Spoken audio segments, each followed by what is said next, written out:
How you gentlemen doing? Man? Man, David, you got that beer game going That's on. what I see too, man. Come on, man. Beer game recognizing beer game.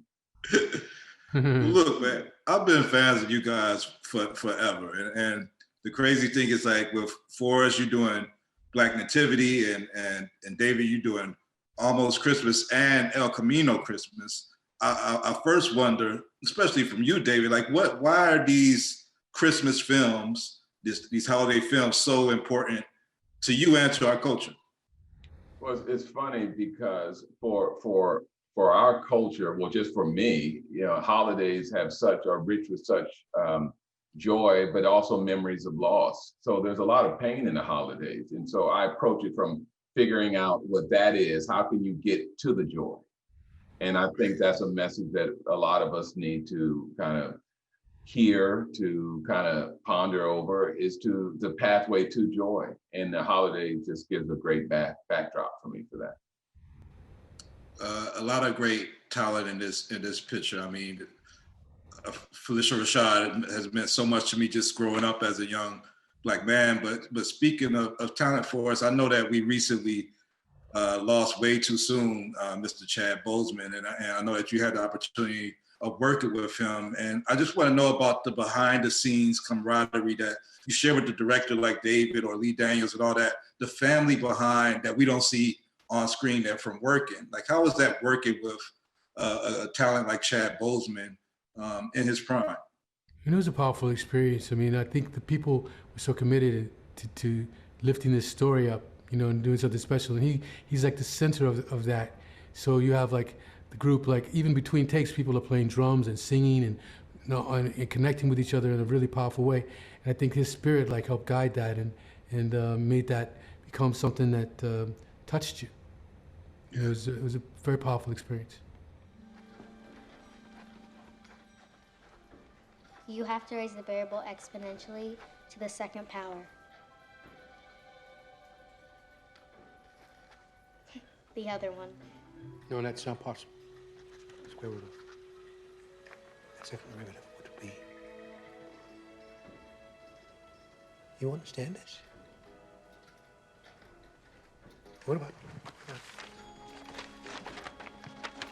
this one? That's the circumference of spectacular. And this? This one. The second derivative of sensational. We're all dealing with the pandemic in our own ways.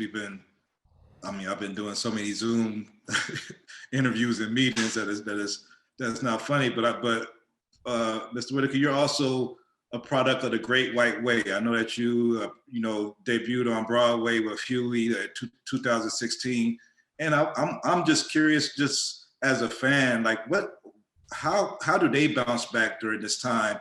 I see we could do Zoom interviews, but how does Broadway make it in the middle of a COVID pandemic? And like, what are some of the things you think they will modernize themselves to?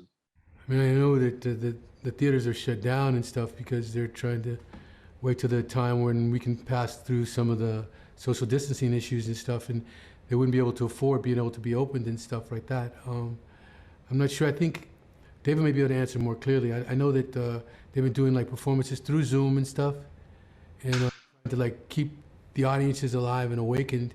But it's a really difficult time for theaters in the country, in the world, I think.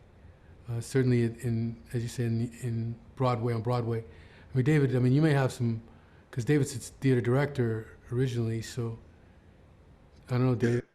Yeah, I think they're trying every way they can to, reinvent themselves and just really keep all the performers inspired. I think they did a great job with healthcare and the benefits, and and as a community, that's a very tight-knit community. I mean, they look after their own, and I think one of the things that's going on with the pandemic is it's bringing people together, it's bringing communities together, it's making people care about someone other than just themselves. Yeah, I know there's been a lot of discussion about inclusivity and Black Lives Matter, especially during this time of social unrest. But to me, and it's my personal opinion, I feel like Netflix has been a leader and being active and putting their action behind it and giving opportunities for films like this, for directors and for actors that you may not have seen. How important is it to have a studio like Netflix to be able to take all these chances that the traditional studios didn't take with filmmakers? Yeah, I mean, working with Netflix is everything. I mean, they're a global studio.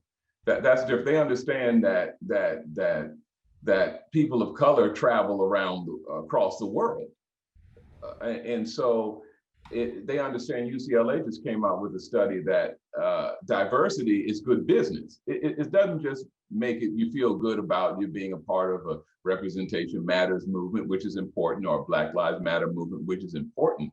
But when you just look at the bottom line, the financial bottom line, they understand that it makes good business sense to be diverse because you're representing what the world looks like. And so they're smart leadership, and this is why they're winning. Well, David and Forrest, y'all keep on directing and producing and acting in these projects, and we'll keep on just cheering you on. Forrest Whitaker, I know you did Last King of Scotland, but I hope you could do a Mansa Musa project before it's all over. I think we need to tell the story of the Empire of Mali. Happy holidays to all of you, and I wish y'all the best for you and your family. Stay safe out there. My brother, thank you, man, and love the platform.